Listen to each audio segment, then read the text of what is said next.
Good morning, everyone. This is Saharsh Damani from FADA, and I welcome all members of our association for this business series webinar on business opportunities for vehicle scrappage and automated testing stations.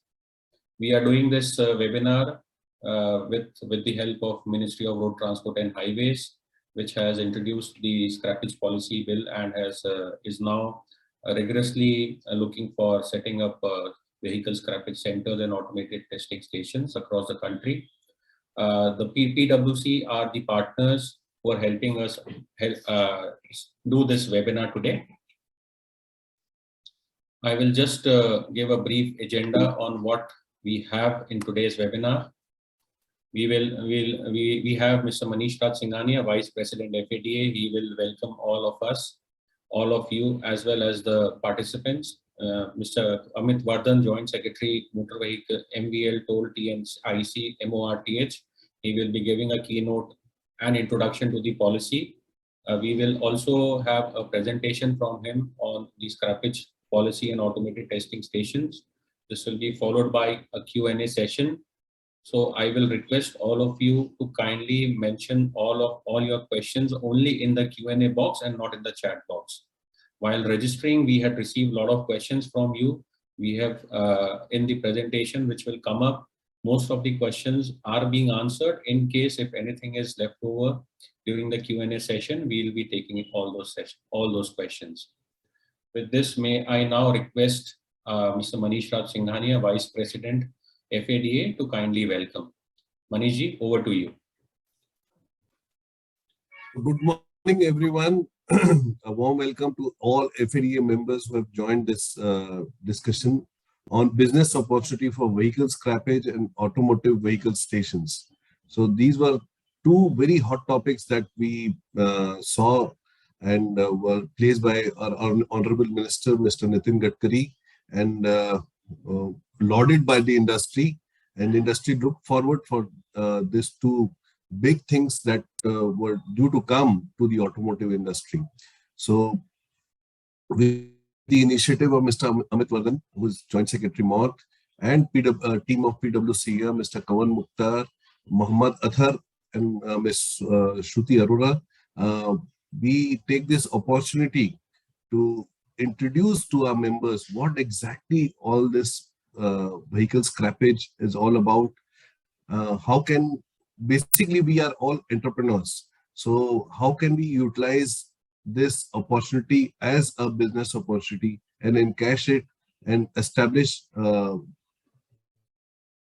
vehicle scrappage and ATS across the country, and it can be a parallel revenue generator to us. So dealerships and ATS and vehicle scrappage policy coexist. Our customers would be inquiring or having various queries about all these things, how to go about it, how to implement it. Lot of queries are there in our minds. So this webinar would definitely clarify a lot of issues, and I request all members to take it as a business opportunity and see whether you can invest the adequate requisite amount in this venture. And I totally hope the government and PWC would have worked out in detail to make this two things, vehicle scrappage center and ATS, as a profitable venture for any entrepreneur entering this segment. So a warm welcome once again to Mr. Amit Varadan, Mr. Kawan Mukhtar from PWC.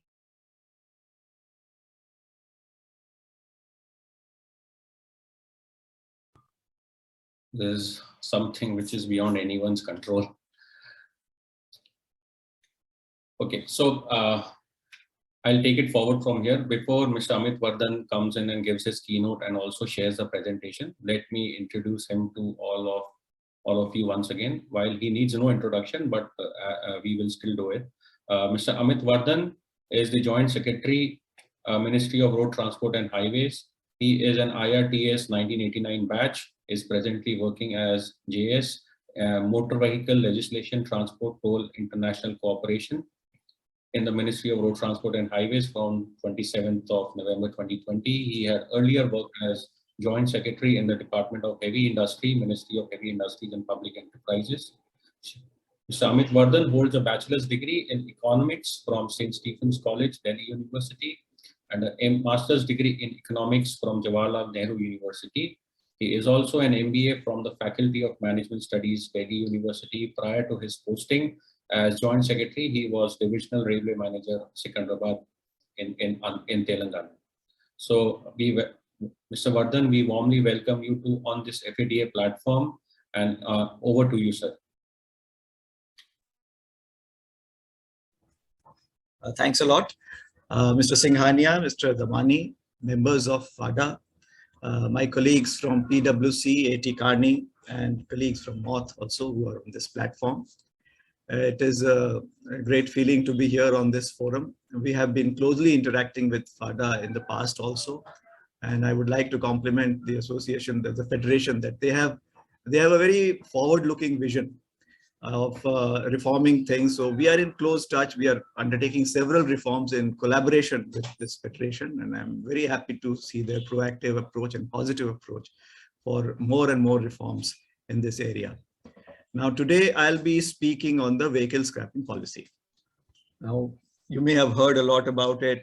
So basically, it's a discussion on the features, the main advantages of the scrapping policy, and how can it be a business opportunity for all of you. Now, there are two main kinds of facilities. One is a scrapping unit, which we are calling registered vehicle scrapping facility, and the other is a testing unit, which is an automated vehicle testing station. So these are the two major facilities which are going to be set up. Now, Shruti, if you can just put the presentation on, we'll discuss that.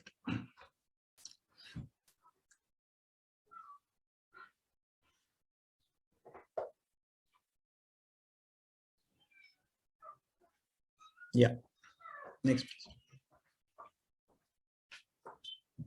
Now we'll be talking about we have called it the Voluntary Vehicle Fleet Modernization Program. So it is important to note that this is a voluntary program. There is nothing mandatory about it. We are not forcing anyone to scrap. Everything is related to the fitness of the motor vehicle.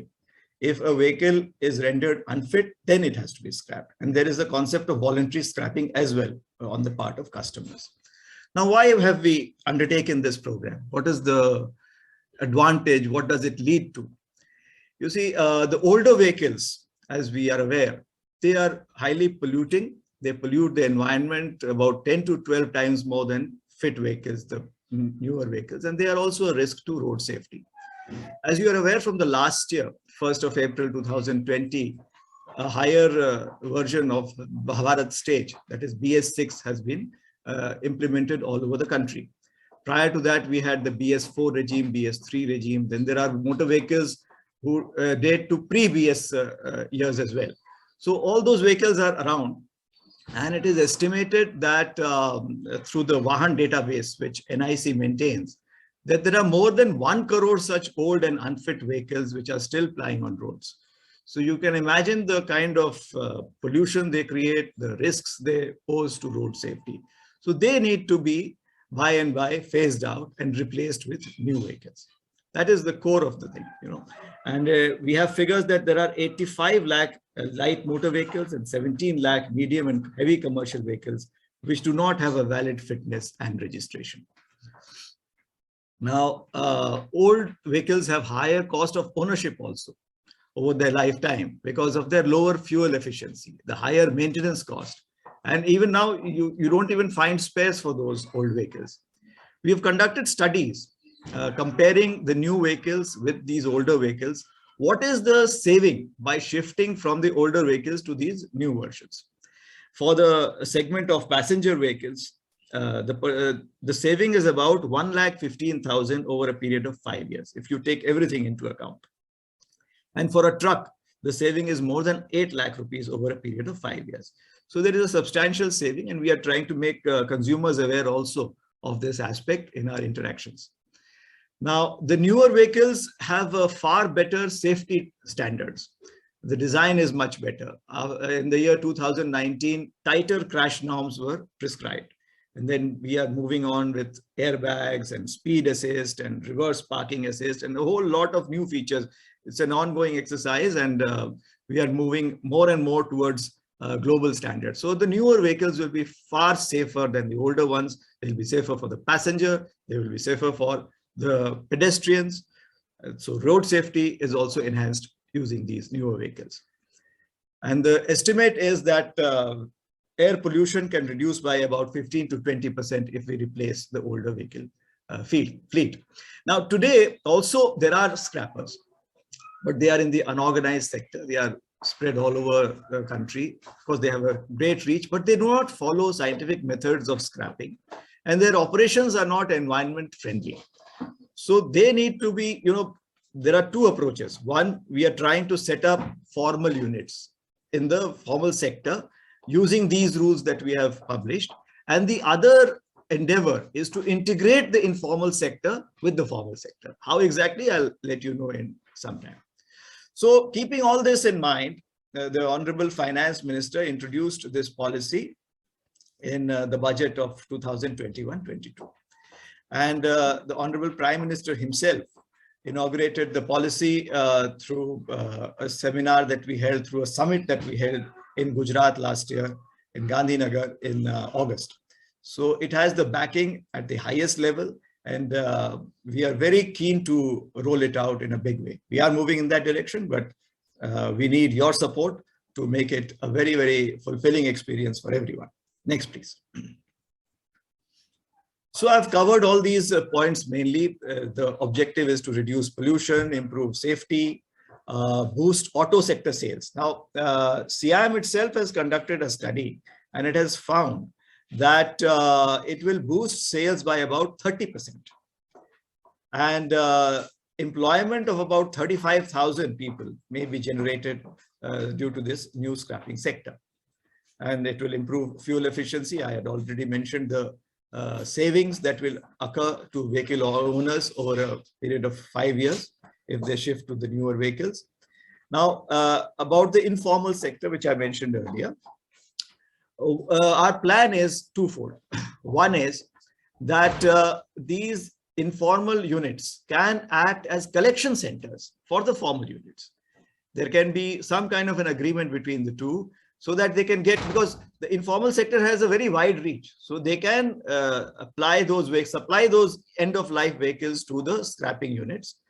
Of course, there will be some consideration for that. And then when the vehicle is scrapped, then for routing it, of course, there are other avenues also, but this can be an avenue of routing, of selling it for some monetary consideration. So that way we are trying to bring the two on the same platform. Now, this will boost the availability of low-cost raw materials, the scrap that is generated for automotive, steel, and electronics industry. So it is estimated that this will reduce costs by about 30 to 40% for the automotive parts manufacturing. The scrap that will be released as steel, plastic, rubber, aluminum, etc. So that will lead to a lot of saving for on raw materials costs. Today, we are importing scrap worth 23,000 crores. So this amount can come down. It will have a very salutary impact on our foreign exchange reserves as well.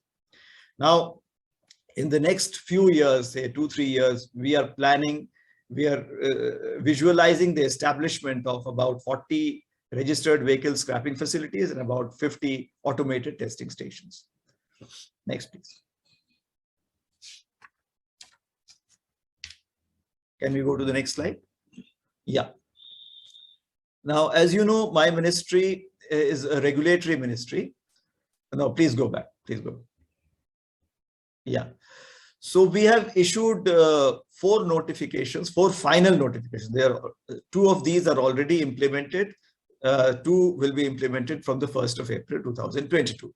The first one is about the setting up and operation of registered vehicle scrapping facilities. The second is about the operation, regulation and control of automated fitness testing stations.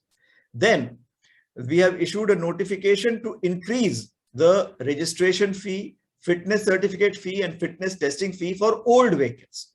this will be a disincentive for customers to hold on to those old vehicles. And then there is a concession in motor vehicle tax, which we have proposed for new vehicles which are bought against scrapping of old vehicles. These two will be implemented from the 1st of April. Then there are two draft notifications in the pipeline. One is that government vehicles older than 15 years, their certificate of registration will not be renewed. So they'll have to be mandatorily scrapped. This will be effective from the 1st of October 2022.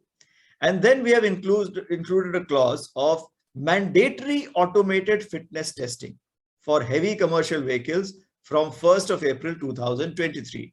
That is about 1 year from now. These heavy commercial vehicles can be tested only in these automated fitness testing stations, nowhere else. And for the medium and light commercial vehicles, it will be valid from the 1st of June 2024. That is mandatory fitness. So this is a draft notification, and in about a month's time, we'll finalize it. Next, please. Now, we have brought forth a system in which the end-of-life vehicles registered in any state or UT, Union Territory, can be scrapped at any Rvsf in the country. So it is not bound by the geographical boundaries of its registration. We can scrap it at any other part, at any other region in the country. And the responsibility of the complete deregistration process will be with the Rvsf. So it has a very important role, and we have also termed it a facilitation center. That is, it can charge some fee for these services. Now, we have introduced some incentives for new vehicles which are purchased against scrapping of these end-of-life vehicles. What is that? The first thing is that if a new vehicle is bought against scrapping an old vehicle, the registration fee will be waived off. Then, the road tax that is levied by states and union territories, we are proposing a concession on road tax of up to 25% on non-transport vehicles or personal vehicles, and up to 15% on transport vehicles or commercial vehicles. And then we have written to SIAM, the Society of Indian Automobile Manufacturers, that they should consider a discount of at least 5% on new vehicles bought against scrapping the old vehicles. Now, all these benefits will be linked to something known as a certificate of deposit. Now, what is this? When I submit my vehicle to an Rvsf for scrapping, in return, I get a certificate of deposit. So this can be issued only by the Rvsf. And it is only on the basis of this CD that I can avail of these incentives. No other scrapping unit, which is not registered as an Rvsf, can provide these incentives. So it is very important that this is the basic business model that you will be getting, that all this will be available, these incentives. And as I had said earlier, for older vehicles, we have increased the fees for re-registration. If you know, the commercial vehicles have to be, they have to undergo fitness test every 2 years, and personal vehicles after 15 years. And fitness test fees has also been increased. And the fitness certificate that is issued for older vehicles, that fees has also been increased. These are basically disincentives for people to hold on to older vehicles. So it's a coupling of incentives for new vehicles against scrapping and disincentives for older vehicles. Next, please. Now, here the scrapping is related to fitness of the vehicle. So it is not an age-wise scrapping. We have not laid down any minimum age after which the vehicle has to be scrapped. For commercial vehicles, as I had mentioned, they have to undergo fitness test every 2 years for the first 8 years, and after that, every year. For the passenger vehicles, the registration is valid for 15 years. So after that, it can be renewed for another 5 years, depending on its fitness. I have already mentioned that this is a mandatory from next year that vehicles have to be tested at ATSs. Now here, if a vehicle is taken to an automated fitness test, if it fails the test, then we have allowed for one retest within a window of 30 days. And if the person is not satisfied with it, he can appeal. And there's another window of 7 days within which the appellate authority can allow re-inspection. If the vehicle fails all this, then it will be declared an end-of-life vehicle, after which it has to be scrapped at an Rvsf. Next, please. This is the data that we have in the Vahan database about the more than 1 crore ELVs that I had mentioned. This is the state-wise distribution. As you can see, Delhi has the highest number, followed by Karnataka, Tamil Nadu, etc. Now, the top 5 states account for 55% of ELV load, and the next 10 states account for 34%. So between 15 states, we have about 90% of the ELVs. Next, please. Now, these are the 2 main facilities that can be set up: the registered vehicle scrapping facility for scrapping the vehicle, the automated testing station for automated fitness testing of vehicles. And we are proposing that about 40 to 50 Rvsfs and ATSs are set up in the next few years. Next, please. Now, let's talk about Rvsf specifically. Now, these are being set up to promote safe scrapping of vehicles and enhance the recovery of value from these vehicles which are scrapped. So we are saying that they have to follow the guidelines of the central and state pollution control boards. There is those guidelines are available in the public domain. We have these have been included in our guidelines as well, to promote environment-friendly and safe scrapping of vehicles. Now, the current recovery rate from scrapping is about 75% only. We aim to move towards global standards of about 90 to 95% recovery. Now, these Rvsfs will be linked to the National Crime Records Bureau for vehicle verification, and they'll be also integrated with Vahan for vehicle deregistration. And I have mentioned how we are trying to collaborate with the informal scrap dealers as well. Next, please. Now, all these applications will be processed for setting up the Rvsf, will be processed through a central single window clearance portal. I am happy to inform you that this portal is already functional. It is known as the Madhyam portal, which is with DPIIT. And this is being linked to various states. It has already been linked to 3 states, Gujarat, UP, and Karnataka. And we are in active discussions with state governments and DPIIT to link various other states with this portal as well. So everything will be done digitally. However, as long as a state is not on this digital platform, it can also process these applications for setting up the Rvsf in the offline mode or the physical mode, because the forms are all provided in our rules. So I have already, we have written to all the states and UTs that they should not wait for the digital platform to actually start functioning in their state, but they can process all these applications physically. Now, these applications will have to be cleared by the state or UT government. We have provided the platform, the rules, the framework, but the actual approvals will be given by the state or UT government. And we have laid down that this has to be, application has to be cleared within 60 days. Otherwise, the proposal would be deemed approved. Now, all these operations of Rvsfs will be digital and linked to the Vahan portal of NIC. As I had mentioned earlier, the Rvsf established in a state or UT can accept and scrap vehicles which are registered in any other state or UT. Now, the certificate of deposit I had already mentioned, it is issued when the vehicle is submitted for scrapping. And when the vehicle is finally scrapped, then a certificate of vehicle scrapping will be generated. Both will be generated electronically and they will be fully accessible in the Vahan platform. Now, there will be automatic intimation to RTOs about cancellation of the RC after the vehicle is scrapped. No one needs to go to the RTO physically for this. So this will be a big breather for customers as well as Rvsfs, that they don't have to physically go to the RTO. Everything will be done digitally. Next, please. This is an illustrative layout of an Rvsf. This is based on some actual models which are functional and the guidelines of CPCB and SPCB. Now here you can see there is a storage yard for the vehicles to be scrapped. Then after the parts have been sorted out, there is a storage area for that as well. And then on the left side, there is a shredding or baling area. Now there are 2 kinds of machines. One is a shredder, which is an advanced machine, very automatic. It has automatic operations where the entire vehicle is put and the parts are removed and then it is shredded. But that is costly, and so far in India, this has not been put into practice. So what we have are balers. So before here, the skeleton of the motor vehicle is put inside the machine and then it is destroyed. So before putting the skeleton, all its parts have to be removed. There has to be depollution of the vehicle, and then after that, it is put in the baler. This costs about 2 crores. So this is affordable, and there is a storage for that as well. So this is, broadly speaking, the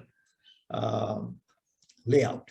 There is one ELV depollution area. When the vehicle comes, then it has to be first depolluted, oil, etc. has to be taken out, and only then it can be sorted out, and then parts taken out, and then it goes to the baler. Next, please. So guidelines have been published. These are not just guidelines, these are rules. These have to be followed. And the necessary approvals have to be obtained from the state government to establish and operate it.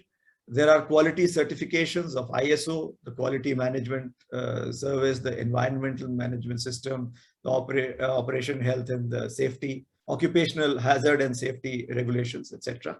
These have to be met within 12 months of starting operations. So you don't have to immediately do it, but within 12 months, you have to get these certifications.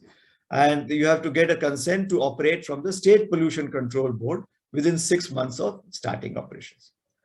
So there is an undertaking that the Rvsf will abide by the existing laws, etc.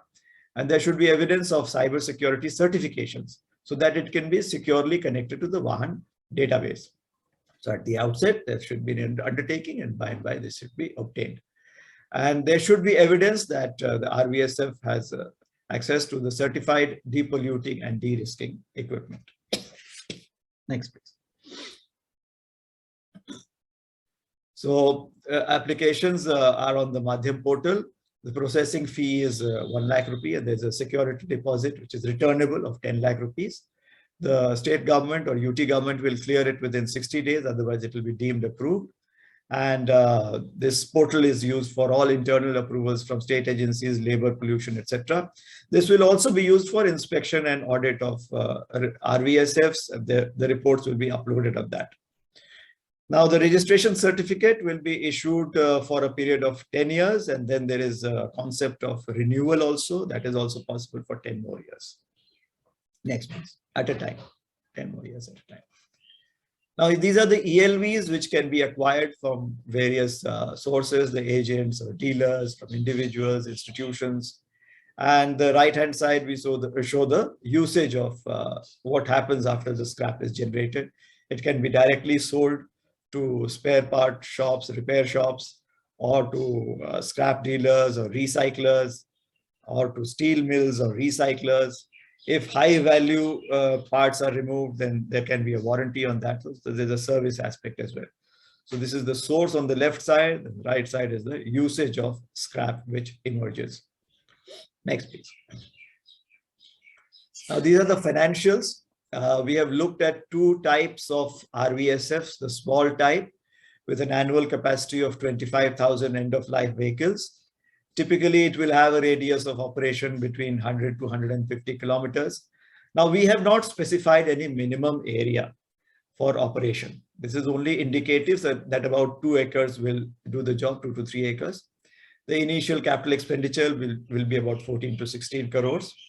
Revenue generation will be 120 to 145 crores annually, especially from the 7th, 8th year onwards. OPEX, operating expenditure, would be 115 to 130 crores.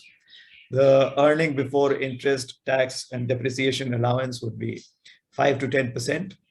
The first year of profit, this is a conservative estimate because at present, not many vehicles are being generated, but after we make it mandatory, the vehicle testing, when it becomes mandatory in automated fitness stations, and when we have stipulated that if a vehicle is unfit, it cannot fly, then the first year of profit will be the 5th or 6th year. And over the time span, the entire life of the Rvsf, say about a period of 20 to 25 years, the IRR will be 16 to 17%. Similar projections are there for a medium-sized Rvsf with a higher radius of business operation, somewhat higher capex, but higher IRR as well, about 18 to 20%. Next, please. Now we come to automatic testing stations. Now, the basic idea behind this is that manual intervention should be removed. There should be no discretion or leverage available with the testing agency to influence results. So there'll be machines. Machines have been specified in our policy. This will lead to improved transparency in vehicle testing. So there'll be automated testing. And these stations will also be linked online with RTOs, with Vahan portal for booking test slots, for publication of results, and for dealing with appeals for retest. All the visual checks will be recorded. Now, there are test lanes in these ATSs. The results will not be shown on the test lanes, but they'll be sent automatically to the central server of the ATS, from where it will go to the owner of the vehicle. There'll be regular audits of ATSs, and the reports will be put up on the portal. And the focus is on encouraging private investment, either independently or through the public-private participation route with the state or UT government. In fact, the entire focus on both Rvsfs and ATSs is on the private sector. We are looking forward to interventions by the private sector in a big way in setting up these two facilities. We are proposing about 50 stations, but this is the minimum. In fact, we will need many, many more stations. Ideally, every district should have 1 or 2 ATSs. So that will happen in due course, but say in the next 2-3 years, if we can set up 50 stations, that would be a good thing to begin with. Next. These applications for setting up an ATS, these will also be processed through the same portal of Madhyam, which I mentioned. This is already functional. And all the operations of the ATS, managing test bookings, receiving results from the testing equipment, will be all digital and linked to Vahan. These test results will be generated electronically. There will be no manual intervention, and these will be linked to the Vahan portal. Now, intimation to RTOs will go automatically about the fitness status of the vehicle. Next. This is the typical ATS layout. You can see testing lanes. The minimum can be naturally 1. A low sized will be 1 to 2. Then we can have an advanced ATS of up to 4 testing lanes. And we have laid down the dimensions of a test lane. This will cater to all forms of vehicles, 2-wheelers, 3-wheelers, and medium and heavy motor vehicles. The scrapping policy is for all categories of vehicles. Next, please. Now here, the eligibility criteria. The applicant may be the state government or a company, association, individual, or body of individuals, or SPV, special purpose vehicle, in the PPP form. It should have sufficient financial resources, net worth of at least 3 crores, and positive PAT, profit after tax, in the last 2 years. For a new entity which is not in operation, the condition of positive PAT naturally will be done away with. It is not applicable. Only net worth will be applicable. This ATS will act as a test-only facility, and it will not provide any services related to repair of vehicles or sale or manufacturing of auto spares. So this is the conflict of interest clause. So that's why this has been enabled. Now here I would like to mention that, say, if dealers are looking for setting up ATSs, they can do so by establishing joint ventures, or by a special purpose vehicle, or by having a subsidiary. So that can be done. They can enter this sector. As far as Rvsf is concerned, they can invest directly. There is no conflict of interest clause there, but for testing there is. So, but this is the way out. They can have these joint ventures and special purpose vehicles. And the cyber security certifications are to be obtained for the IT system so that they can safely access the Vahan database. The applicant has to ensure that the infrastructure requirements are met. The applicant should have a certificate of incorporated standard clauses, Shop Act registration, or Udyam Aadhaar, as the case may be. He should have a valid GST certificate, a valid PAN. The premises should be owned or taken on lease or hired by the applicant for not less than 10 years, because the approval is given for a period of 10 years. That's why we have this clause. Next, please. And the preliminary registration fee is only 10,000 rupees. Once it is registered, then the registration fee is only 50,000. Security deposit, which is returnable, is 5 lakh. Here again, the grant of certificate for setting up an ATS or renewal of the certificate has to be done within 60 days by the state government. Otherwise, it will be deemed approved. If an applicant is refused, then the ground for refusal should be informed within 3 working days of passing that order. So here the registration certificate will be valid for a period of 10 years, and then it will be renewable for 5 years in one go, as the case may be. Next. We have tried to work out a financing model. This is a very lucrative model. In fact, from the first or second year itself, it will start making profits. That is our estimate. There are 3 types of ATSs. The first one, in 2 shifts, it can handle 13 to 15,000 vehicles annually, and then 28 to 30 for a 2-lane. For a 4-lane, it is 58 to 60,000. We have not laid down any minimum area for setting up the ATS. These are indicative figures that for about a 2-lane ATS, it's about 1 to 1.5 acres. For the bigger ATS, it can go up to 2 to 3 acres. Capital expenditure is much lower in the ATS. It's about 2 to 3 crores for the ATF 1-lane, 4 to 5 crores for a 2-lane ATS, 7 to 8 crores for a 4-lane ATS.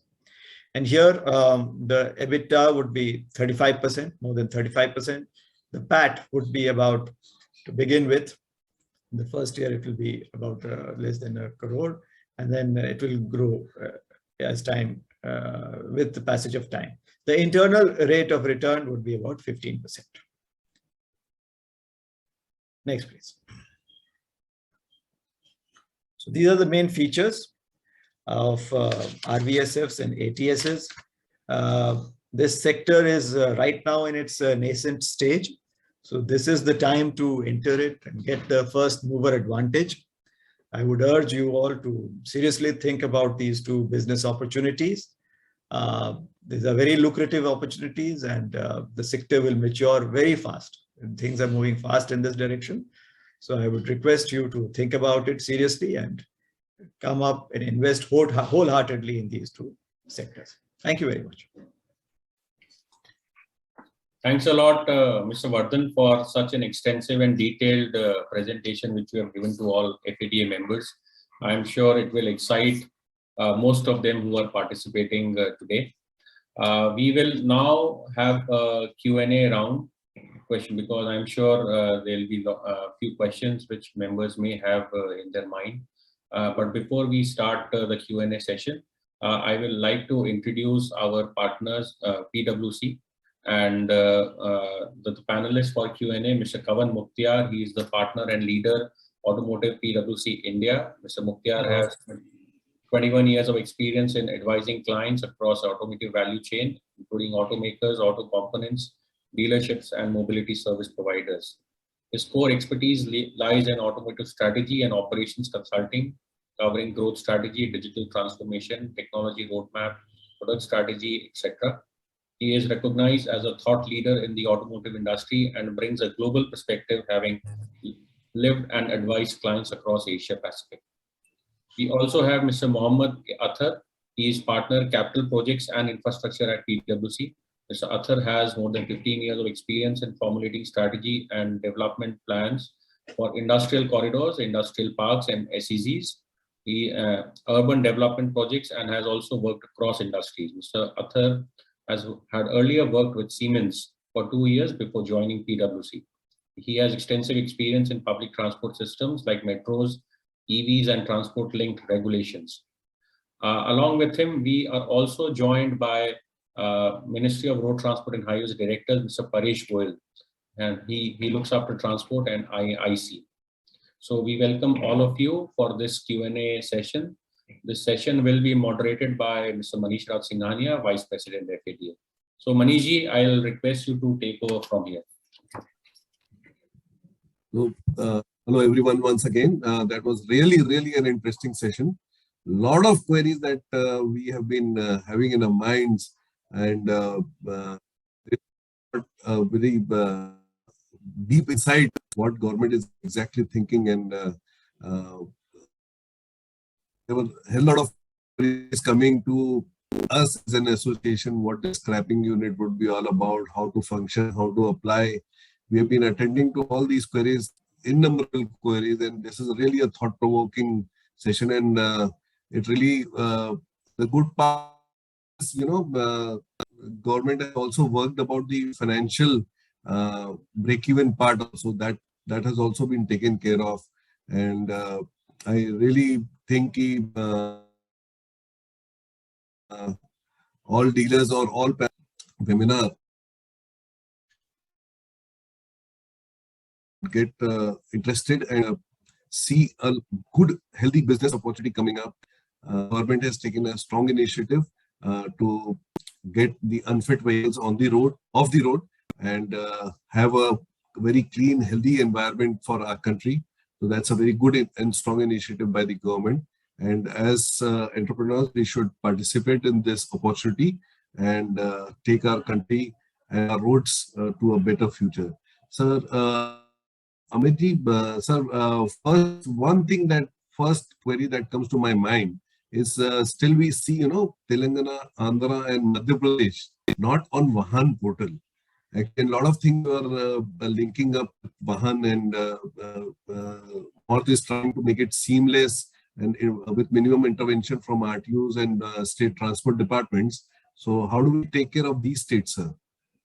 No, we are in regular touch with all these three states. They have promised us that within a month or two, they'll be integrated. So every week we have a conference with them and the NIC team to facilitate this shift to Vahan. So that is very much being taken care of. And shortly, I think within a month or 2 months, more of these states will be on board Vahan. Because having them on Vahan can only, make this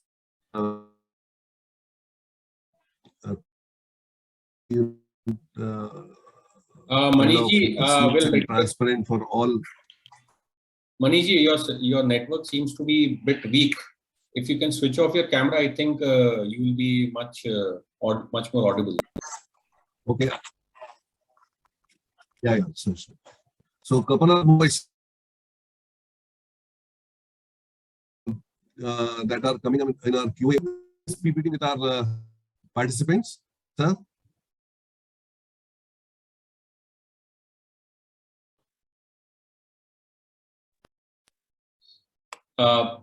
Maybe in the meantime, I'll take it up the questions which are coming up. Manishji, maybe if you can check your network once, I'll take up the questions which are coming up in the Q&A from our members in the meantime. So Mr. Pranav Shah, he's our state chairperson from Gujarat. He's asking, are two-wheelers covered under the scrapping policy? Yes, yeah. There's a second question coming up. What are the pollution control norms for scrapping facility? These are as per the CPCB and SPCB guidelines. There is a detailed document which has been issued on environmental friendly dealing. So that's available on the website. It's there annexed with our rules as well. Okay.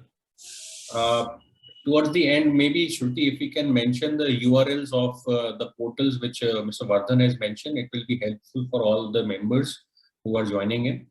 Mr. Himanshu Agarwal is asking what might be the tentative. Okay, so the costings has already been shared by Mr. Varadan. Next question, Mr. Kaushik Narayan is asking, how do you get more information on the P&L workings? So yeah, on the profit and loss. Yes, sir. Yeah, so we have a detailed business model. I had only summarized the key aspects, so we'll share all that. We'll share the working of the model with you. So with all our members, we'll get input from. We have a very detailed financial analysis which we'll share. Yes, and we'll share the same with all the registered participants.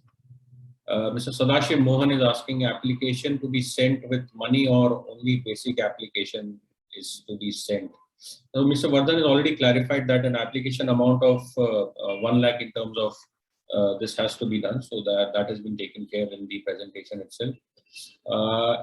One question coming from Rajasthan. At present in Rajasthan, there are working ATS centers and 4 to 5 numbers in almost all districts. So how these will be taken care of along with central ATS, and what is the difference in these two type of ATS? Now, the ATSs will be, which are set up under our rules. They will be the recognized ATS from us, which will have this manual, which will have this mandatory automated fitness clause. The other centers which are already in existence, they will have to fulfill the requirements laid down in our rules. Only after they fulfill those requirements can they apply to the concerned state government and ask for conversion to a proper ATS. Thank you. This holds for Rvsf also, the scrapping units also. There can be small scrapping units. For both the scrapping units and the testing units which exist today, they will have to conform to the requirements laid down in our rules of Rvsf and ATS. Once they do so, they can apply to the state or UT government for registration as Rvsf or ATS. And only then will the concessions and these facilities be admissible to them. One question coming in, are there any companies supporting businesses to set up Rvsf financially or technologically? So who handles this? No, Rvsf's, the formal scrapping units are already there. There is a joint venture of Mahindra and MSTC, which is known as Cero. It has set up its units in Greater Noida and Chennai and Pune. Maruti Suzuki has set up a subsidiary and they have established a scrapping unit in Greater Noida. So these are being set up. And for automated testing stations, the legacy is something known as an inspection and certification center. There are 8 of them functional in the country. So those details are available. They have the expertise to handle these things. And in fact, people can go and visit some of these facilities. If someone comes to Delhi, then these facilities can be seen at Noida. Both Maruti and Mahindra facilities are available. That can be seen. We have not empaneled any company, if that's what you want to say, or any consultant for this purpose, but our team is there. We can handhold them, and the testing agencies such as ARAI and ICAT can also help. That is possible, but we have not thought of empaneling any consultants or companies for this, for handholding so far. Our member, Mr. Pawan Kohli, is asking, I would like to know that have you identified in the states for putting up ATS and Rvsf, and is there Jammu and Kashmir in that list?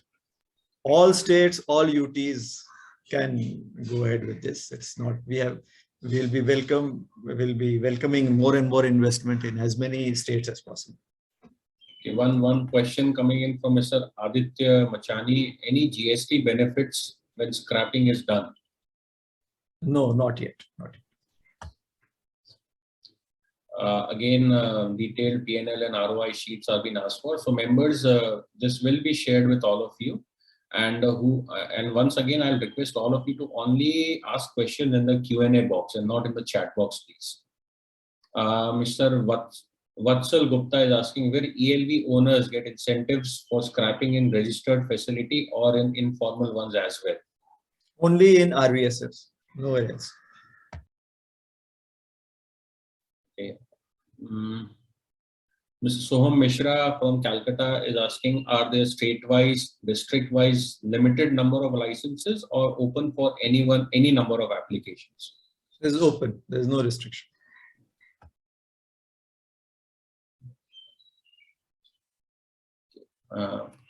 But we have also advised states, while considering applications, to see the extent of ELV load and then decide prudently. You see, if there is not much ELV load, then they can perhaps restrict it to 1 or 2 per district. But this is in the nature, because conditions will differ across states and districts.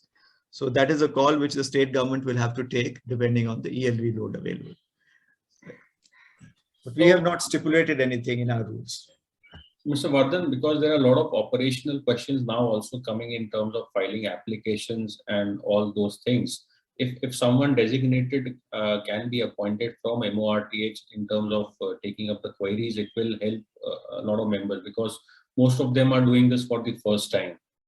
So a lot of questions which I'm seeing right now is, for example, please specify the steps to apply for setting up scrapping facility. As once we click on the link of submitting application, it takes us to the central or state approval pages. So something of a frequently asked questions, if that can be prepared, or if someone can be. We are preparing those FAQs, and my director in MoRTH, Mr. Paresh Goel, is here on this forum, and the consultants both of PwC and AT Kearney are also available, so they can be contacted. Okay, so Mr. Anil Varshne is asking, suppose we have taken old scrap vehicles. If we find if there is any legal liability involved in the vehicles, what will be the liability of the scrapper? You see here, we have made that very clear in our rules. When a vehicle is taken for scrapping to an Rvsf, then undertakings have to be signed both by the vehicle owner and the Rvsf. Till the date that the vehicle is handed over to the Rvsf, the vehicle owner is liable for all dues, all legal cases, etc. When the certificate of deposit is issued after the vehicle is submitted, after that date, the Rvsf will be liable. So the delineation of responsibilities has been clarified in our rules. And the critical document is the certificate of deposit, which is issued by Rvsf when the vehicle is submitted for scrapping. So once the vehicle is submitted, then the Rvsf carries out checks on the Vahan portal, whether any dues are left, or and then it is sent to the RTO also to check whether there is any problem with the vehicle, any hypothecation which is pending, or whether it has been blacklisted, etc. So all those checks are conducted online only. After the vehicle is found to be fully okay in all this regard, then the certificate of deposit is issued. Besides this, the application is also checked through the NCRB portal, that is the National Crime Records Bureau portal. So that checks whether it has been involved in any criminal activity, or is it a stolen vehicle or anything. That is also done digitally. After obtaining its clearance, then the CD is issued. So till the date of the issue of the CD, the owner is liable for everything. After the CD is issued, it is the Rvsf which is liable. You already answered Mr. Ankit's question also. Any pilot prototype facility already there? So Maruti Toyota facility is already there in place, which can be visited to get an understanding. Mr. SJR. Mahindra also. Mahindra and MSTC, this known as Zero, which is also available. Mr. SJR, your question is also answered. Who is the approving authority at the state level? It's the state who have to approve it. That has also been answered during the presentation. We have shared the rules also, I believe, in Shruti. It has gone to them, all the rules. Have you got the rules in detail?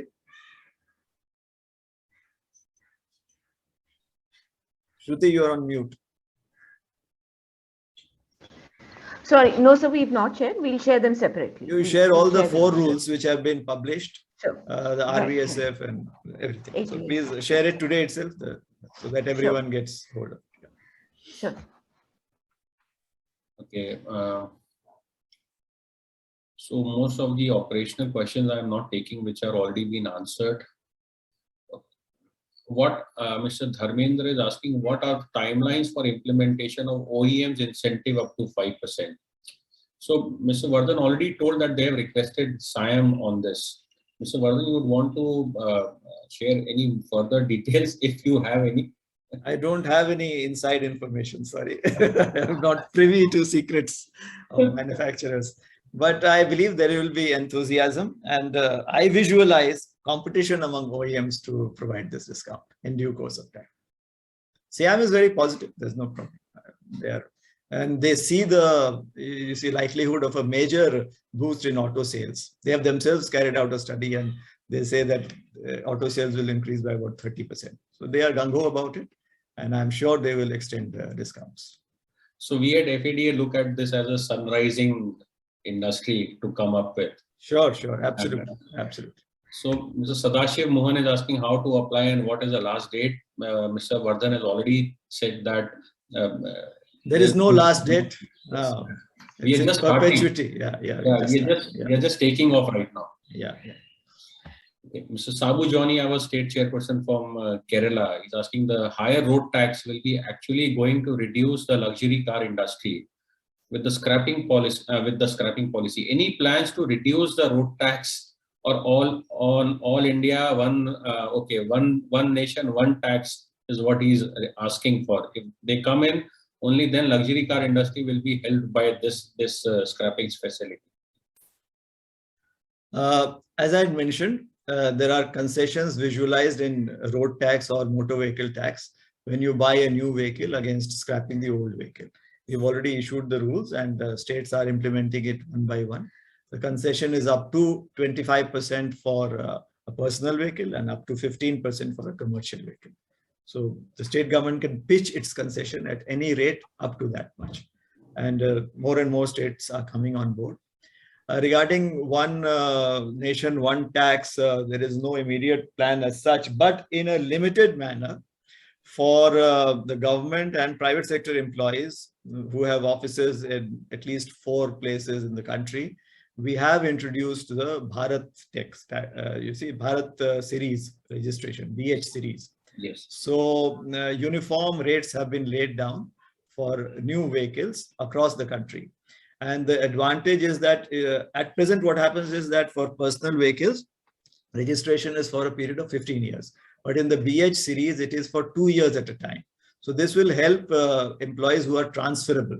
So every 2 years, they can register. If they feel their tenure will be 4 years, they can register for 4 years and then they can go to the other state, apply again for registration. So they don't have to claim a refund of the registration fee that they have already paid. This is a major facilitative mechanism that we have come up with. But this is so far restricted to government and private sector employees for new vehicles who have their offices in at least 4 places in the country. This has also taken off quite well. So one long-term visioning question coming up, is the license renewable after 10 years?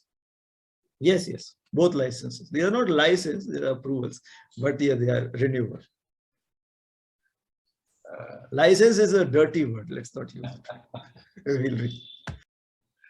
Okay, so Mr. Rahul Lohi is asking, apart from steel, what are the major components of ELV and can any facility be visited? Okay, so this has already been answered, Mr. Lohia. We have Maruti, Toyota, and Mahindra facilities available, which can be visited, and from there more knowledge can be gained. Okay. Mr. Sandeep Nath Roy is asking minimum staff requirement for an ATS unit. So something, has this been looked into? Yeah, we have laid down the manpower requirements in our rules. We'll share that with you. It's a detailed unit of various categories we have laid down. And Saharsh, this is Kavan from PwC. Yes, Mr. Kavan. Yeah, so I think for some of the follow-up questions, we are happy to have another session for whoever is interested. And we can go through all those operational questions. And of course, as Mr. Varadan mentioned, we are also going to prepare an FAQ. But we are happy to spend more time with our PwC team to answer those questions as well. Great. So I will skip all those operational questions. I'm just glancing through the questions quickly so that we also end up this webinar in time. Okay, one question coming up, is it mandatory to have land only in industrial areas? I think the stipulation is in the orange category. Paresh, do you remember the clause? For a scrapping facility, the land has to be in orange zone as per the CPCB norms. Yeah. And no such restriction for an ATS. Okay.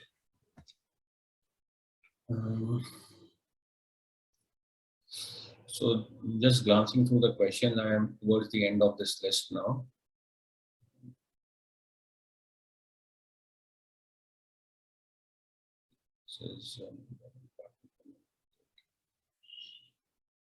Okay, so Mr. Varadan, thank you for this Q&A session. Most of these questions which were already answered and taken care in the presentation, and few of them we have already answered now.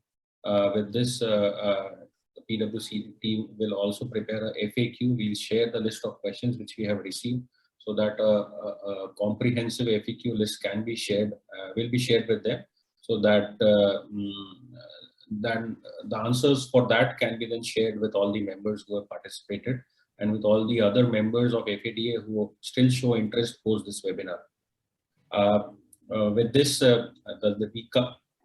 I think Mr. Athar is trying to say something. Mr. Athar, you're not audible. No, we can't hear you.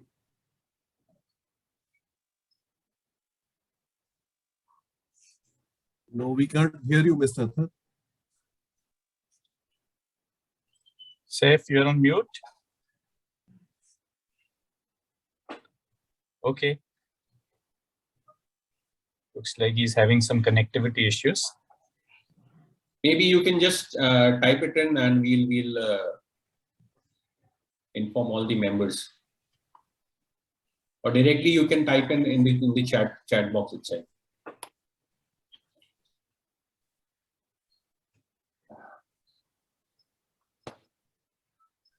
So members, the Shruti has already shared the link for the application for single window clearance. It's there in the chat box.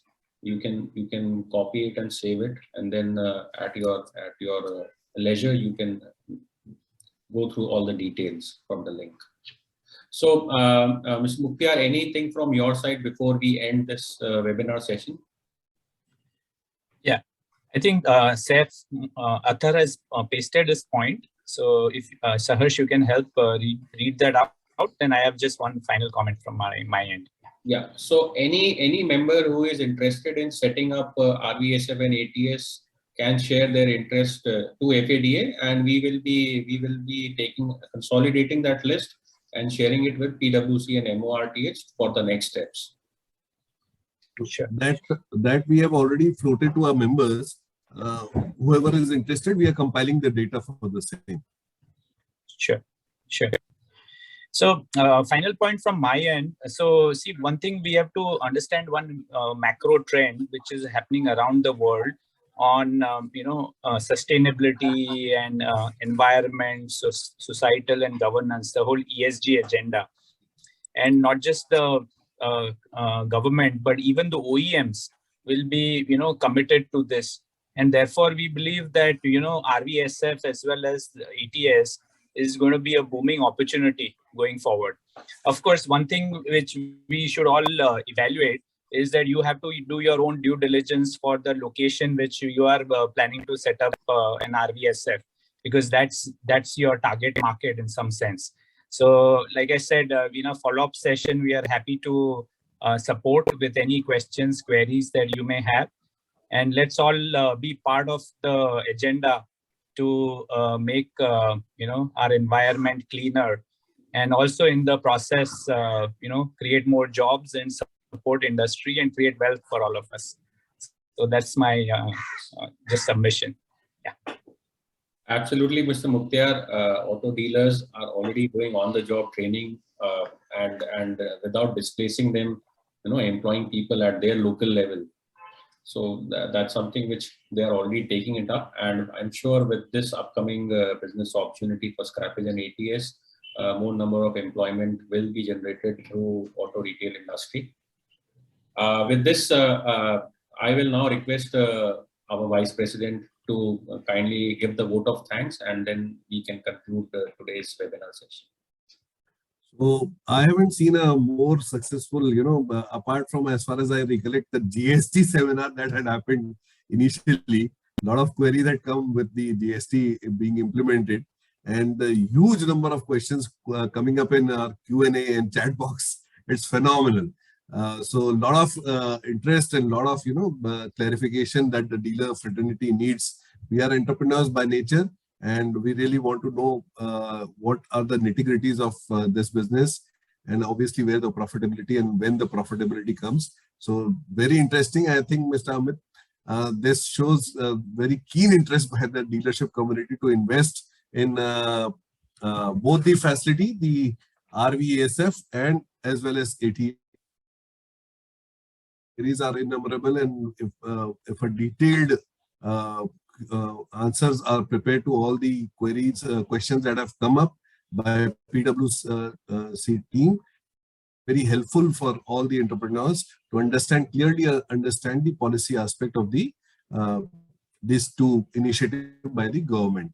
And I'm really thankful for MoRTH and Mr. Amit Varadan for taking out time and preemptively kind of explaining to us the very detailed understanding of what these two initiatives of government is all about, and most of all the profit and a lot of things. And what I liked about is government is taking it, making it kind of seamless without any interference with the local transport department, and state transport interference would be less, and it should be an online portal and where the facilities and are given directly to the customer and the entrepreneurs who are setting up this setup, investing in this setup. The kind of normally whenever MoRTH lay down any rule, we have to force it down to the state governments to regularly request them to implement it. And some states are forthcoming, some states are not forthcoming, and they want to have their own way. But making it online and seamless is what MoRTH has really done, and that's a very good thought process. And I hope what we are dreaming at the central level, it gets implemented across the country with the right kind of thought process, right kind of view that we have been thinking, that is digital and paperless. So once again, thank you. A big thank you to Mr. Amit Varadan. The questions would be endless. The inquiries would be endless.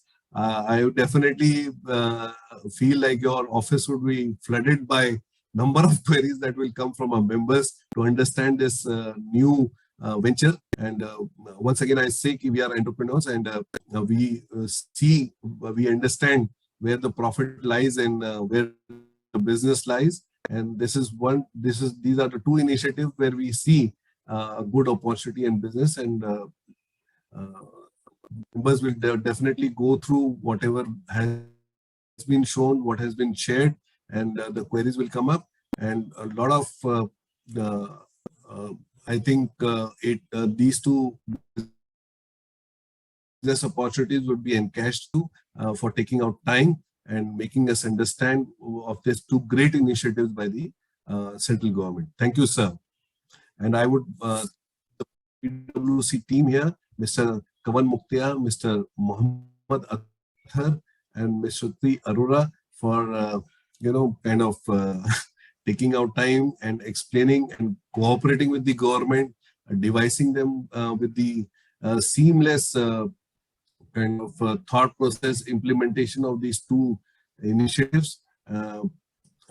I think you would get a lot of work from FADA side too, and we'll be continuously pushing for queries to be addressed and answered. So a great session once again, and thank you all the honorable dealers, FADA members who have participated in this webinar. And I hope you take this as a business opportunity and be forthcoming. And in a couple of ways, I see in some states it will be very few people who could encash this opportunity, and not everyone will be able to get this, especially on the Rvsf. I don't see a lot of entrepreneurs of free license kind of happening. I see restriction on number of Rvsf setting up. So whoever comes first, maybe they will get the benefit. So we are open for all your queries. Please do mail us, and we have already sent a mail regarding your interest in setting up Rvsf and ATS facility. Please do answer to those mails, because that data we intend to collect by month end. That's the last date, and we'll be compiling the data and sharing with MoRTH. So thank you once again, Mr. Amit Varadan, Mr. Kavan, Mr. Athar, and Shruti for such a wonderful session, and looking forward for a great working together. Thank you once again, sir. Thank Thank you. you very much. Thank you very much. Thank you, sir. Thank Thank you, you. everyone at PwC. Thank you. Thank you, members. With this, we will bring this webinar session to its conclusive end. I hope all of you have had an interesting session. Wish you a happy weekend, and thank you once again from our side. Till next time, we'll keep on bringing interesting webinar sessions for all of you. Thank you once again. Thank you, Saharsh. Thank you to the FADA team as well. Thanks for organizing this. Thank you. Thank you so Thank much. you. Thank you. Thank you. Thank you, Thank you. Shruti. Thank you.